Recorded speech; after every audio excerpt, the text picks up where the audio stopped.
სანამ ჩვენი გათხოვების ამბავს მოიფიქრებდნენ, მანამდე ჰქონდათ სხვა ის, ხო იცით, გვაშინებდნენ ომით. ესეც არ მომწონდა, ხა გასაგებია, ეს ისეთი ტყული არ იყო და იმანაც მაგრა იმუშავა, იმან უფრო იმუშავა, ვიდრე გათხოვებდნენ, რომ ვიღაცები დაფიქრდნენ ალბათ მაინც, რომ ესე ადვილად როგორ გამათხოვებენ ხა. ავიცი, ნო. ვიღაც ნაწილი ხო დაფიქრებდნენ, მაგრამ ომი გინდათ აბა რომ გეუნებოდნენ, რომ ომი იქნება.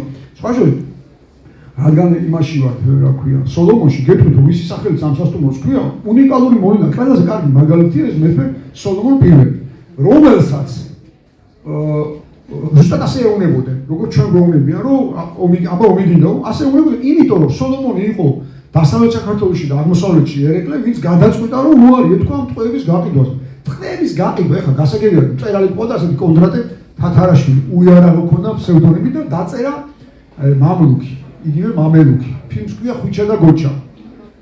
ხვიჩა ყვარაცხელა და გოჩა არ ვიცი. ხო და იმ ფილმის მიხედვით, რა თქმა უნდა, სინამდვილეც არის აღწერილი და ძალიან ბევრი ძალადობა იყო და იტაცებდნენ ადამიანებს, ხო იცით და კიდე ბაზრებში. მაგრამ მოტაცების გარდა ეს იყო, ეს ტერმინი არ არსებობდა, რომ ბიზნესი იყო, ადამიანებს ყიდდნენ. ვაჭრობდნენ, ხო, ჩვეულებრივ ვაჭრობა იყო. და იმ ბიზნესის შემოსავალში წარმოიდგინეთ, რამდენი ნაძირალა იყო. იმდენი ნაძირალა იყო, რომ სოლომონს მეფეს გაუგოდეს და უთხრეს, რომ კი აკრძალა მეფეო, მაგრამ ხოთხარი ხო გაბრაზდებაო. ეხლა რომ ჩვენ გვეუბნებიან, რომ გავაპროტესტოთ რუსეთის პოლიტიკა პუტინს ეწყინებო. ასე ეუბნებოდნენ სოლომონს, რომ ხოთხარს უწოდებდნენ სულთანს, ქართლისა იმერეთში. ხოთხარს რა უთხრათ, მაგრა ეწყინებო.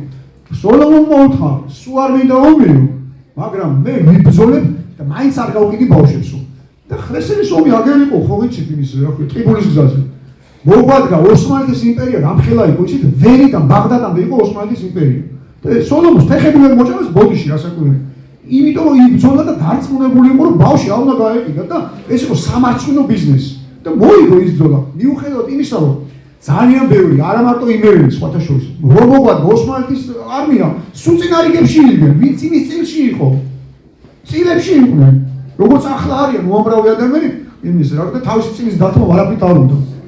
აბა შეგვე რა გონია, თუ ცოტანი არიან, ვისაც ხელისუფლებაში მოხვედრა უნდა წილების გამო და ეს რა ქვია, ფულის გამო თვითონ არ მითხეს, თურმე ოქროს ზოდებს აგლოვებდნენ და იმას რა ქვია. 6 მილიონი ქეში რომელიმე მინისტრს სახში ექნება, ესე რამდენია მოპარდა ჩვენი შულებისთვის წაიწვევა წარმოგიდგენიათ? წარმოგიდგენიათ? ეს ხო თვითონ მithქვი, აბა ჩვენს მაგას ახლა ჩვენ არ ყოფილოს, აი რა გწოდნა. თვითონ მოგვიყვეს ეს. თვითონ და სოლომონმა წარმოგიდგენა სულ წინარიგებში იყვნენ ქართველები, ზუსტად მოღალატე და ნაძირალა ქართველები, ვინც ბავშვების წილში იყვნენ.